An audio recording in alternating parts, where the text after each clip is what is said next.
Sports வீரர் நேயர்களுக்கு வணக்கம். நான் உங்கள் அரவிந்த். IPL 18வது சீசனோட 49 மேட்ச் சென்னை மற்றும் பஞ்சாப் அணிகள் இடையே நடந்துச்சு. இந்த மேட்ச்ல சென்னை தன்னோட 8வது தோல்வியை பதிவு செஞ்சிருக்காங்க. மக்கள் நிறைய பேர் ஃபீல் பண்ணிட்டு போறாங்க. அவங்க என்ன நினைக்கிறாங்கிறத நேரடியாக கேட்டு தெரிஞ்சுக்கலாம். இது சத்யா வழங்கும் மாபெரும் கிரிக்கெட் திருவிழா வித் ஸ்போர்ட்ஸ் விகடன். தலை போற reason CSK out of IPL season. செம்மையா போச்சு. அவங்க வின் பண்ணியிருந்துக்கலாம், ஆனா அவங்க தோத்துட்டாங்க. செம்மையா போட்டாங்க. கேமா இருந்தா வெற்றி தோல்வி எல்லாம் சகஜம். வந்து ஜஸ்ட் லைக் தட் எடுத்து போயிட்டே இருக்க வேண்டியதான். வேற யாரும் தோக்க போறது கிடையாது. அவங்க ட்ரை பண்ணாங்க, எஃபர்ட்ஸ் போட்டாங்க, பட் அவங்க முடியல. அவ்வளவுதான். This year is not our cup of tea. Might be next year we'll come back stronger. அடிக்கிட்டு RCB அடிக்கிட்டேன். ஏன்னா 18வது வருஷம் பாவம், இந்த வருஷமாவது அடிக்கிட்டோம். அப்படி RCB மும்பைன்னு பார்த்து RCB அடிக்கிட்டோம். இந்த லாஸ்ட் ஓவர்ல ட்ரை பண்றது இன்னும் கொஞ்சம் முன்னாடியே ட்ரை பண்ணிருக்கலாம், ஆனா நல்லா தான் போயிருச்சு. அவன் கப் இருக்கு ப்ரோ. நாங்க 18 வருஷமா லாலிபாப். நாங்க இப்ப இந்த வாட்டி உங்க தோனி வந்து எல்லாரும் லாலிபாப் கொடுத்துட்டாரு வச்சுவாங்க. பவுலிங் லைன் அப் அது கொஞ்சம் வீக்கா இருக்கு. அப்புறமா பேட்டிங் காம்பினேஷன் இப்பதான் கொஞ்சம் கொஞ்சமா செட் ஆயிட்டு வராங்க. பிளே ஆஃப்ல வந்தாதான் பிரச்சனை, சேஃப் தான். ஆனா இப்போ பார்த்தீங்கன்னா RCB இருக்காங்க அவங்க இடத்துல, அதுதான் பயமா இருக்கு கொஞ்சம். பட் ஸ்டில் நம்ம தான் கப். எவ்ரி இயர் நம்ம எக்ஸ்பெக்ட் பண்ணுற மாதிரி ரிசல்ட்ஸ் வராது. இவ்வளோ நாளாக 5 times கப் அடித்தோம். இந்த வாட்டி முடியல. Maybe next time team rebuild பண்ணலாம் சான்சஸ் இருக்கு. நம்ம தலை தோனிக்கோசம் வந்தோம். பிளாக்ல டிக்கெட் கூட வாங்கினோம், கிடைக்காம. ஆனால் இவர் வந்து இப்படி கொஞ்சம் மனசுக்கு வருத்தமாக இருக்கு. இதெல்லாம் பரவாயில்ல. அடுத்த மேட்ச்ல யார் என்ன ஜெயிக்கட்டும் ப்ரோ. RCB தான் ப்ரோ கப் இந்த வாட்டி. CSK வந்து தெரியுமா இந்த வாட்டி எல்லாருக்கும் 2 points. நீ வச்சுக்கோ. எனக்கு பஞ்சாப் 2 points கொடுத்துட்டாங்க. எனக்கு ஆசையா வந்தேன், சரி சென்னை இதுக்கப்புறம் மேல ஒரு 4 டீம் இருக்குல்ல, தோக்கச்சாங்க RCB ஈஸியா இருக்கும்னு நினைச்சேன். ஆனா CSK எல்லாம் இந்த சீசன் அவள் தான். எல்லாரும் நீ வச்சுக்கோ, மச்சான் நீ வச்சுக்கோ, எல்லாரும் 2 points. இல்லாத ப்ரோ இல்லை மேட்சாக தான் இருந்தது. பேட்டிங்லாம் எல்லாம் ஓகே பக்காவா இருந்தா. நம்மளுக்கான இன்னைக்கு சாம் கரன் செம்மடியா வச்சாப்புல. பவுலிங்கில் பத்திரானா கொஞ்சம் இது பண்ணிட்டாப்புல. அடுத்த மேட்சாக ஜெயிக்கலான்னு பார்க்குறேன். RCB கூட ரிவெஞ்ச் இருக்கு, அதையாவது ஜெயிக்கலான்னு பார்க்குறேன். இந்த வருஷம் நமக்கான இல்லை ப்ரோ, சென்னைக்கே இல்லை ப்ரோ. மேட்ச் நிறைய இடத்துல மிஸ் பண்ணிட்டாங்க ப்ரோ. 11 பேர்ல டோனி மட்டும் தான் கரெக்டாக இருந்தாப்புல. மிச்சம் 10 பேருமே வேலைக்கு ஆக மாட்டாங்க. மேட்ச் பத்தி இன்னைக்கு மேட்ச் ஸ்டார்டிங் பாத்தீங்கன்னா நல்லா தான் விளையாடினாங்க.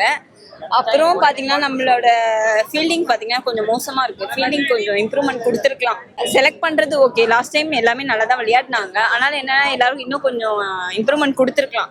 ஒரு பக்கம் பாத்தீங்கன்னா பேட்டிங் நல்லா பண்றாங்க, பவுலர் சுத்தமா விட்டுடுறாங்க. அது கொஞ்சம் இம்ப்ரூவ்மெண்ட் பண்ணிருக்காங்க. இதுக்கு முன்னாடி பர்ஃபார்ம் பண்ண பத்திரானாவா இருக்கட்டும், சிவம் டூவேவா இருக்கட்டும், இதுக்கு முன்னாடி ப்ரீவியஸ் சீசன்ஸ்ல அவங்க பர்ஃபார்ம் பண்ண அளவுக்கு இந்த வாட்டி பர்ஃபார்ம் பண்ணல.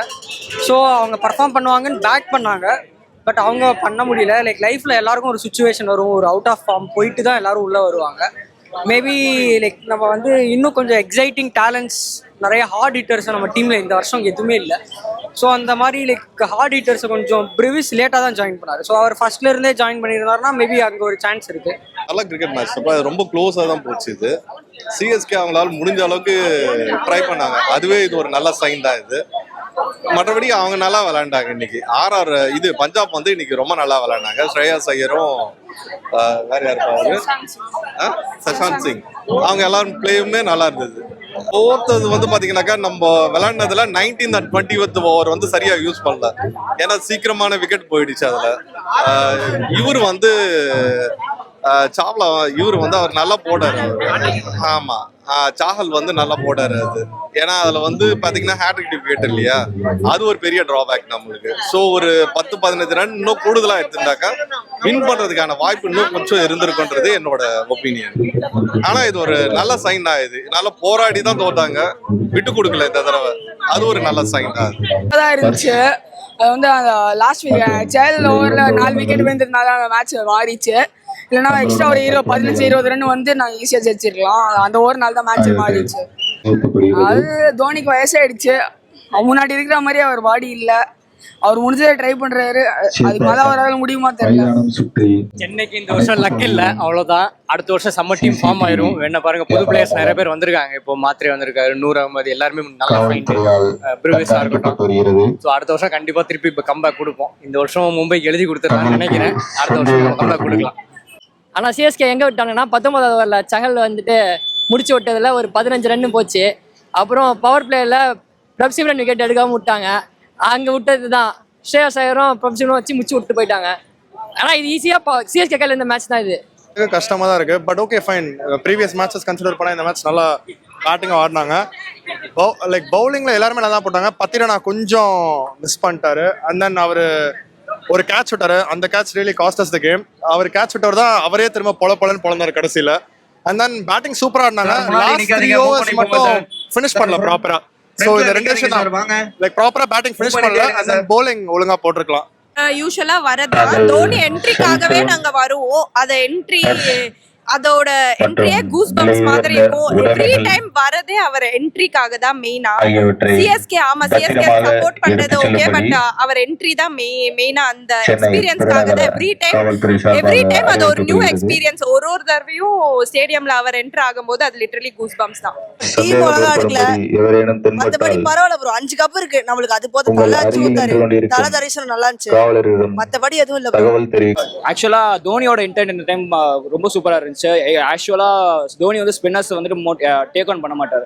இந்த வாட்டி தோனி வந்த மோட்டிவே டிஃப்ரெண்டா இருந்துச்சு. லைக் தோனி ஃபர்ஸ்ட் பால்ல இருந்தே இன்டென்ட்டை காமிச்சாரு. அண்ட் ஸ்பின்னர்ஸை டேக் ஆன் பண்றது நான் இப்பதான் தோனி லைக் இந்த வருஷத்து ஐபிஎல்ல தோனி இப்பதான் ஃபர்ஸ்ட் டைம் நான் பாக்குறேன் ஸ்பின்னர்ஸை டைரக்டா டேக் ஆன் பண்றாரு. அண்ட் ரியலி யுவேந்தர் சஹால் சீரியஸா செம்ம bowling போட்டாரு. த hat-trick wicket was really amazing. கடைசி 2 ப்ரீவியஸ் ஓவர்ல சஹாலுக்கு ஹேட்ரிக். அந்த ஓவர்ல ஒண்ணுமே அடிக்க ட்ரை பண்ணி ரன் அடிக்கல. அடுத்த ஓவர் ஃபர்ஸ்ட் பால் தூபி அவுட். ஸோ 2 ஓவர்ல ஒரு 20 ரன் ஷாட். 20 ரன்ஸ் இருந்தா நீங்க மேட்ச் வச்சிருக்கலாம். இது எப்படிதான் விளையாடுறாங்க.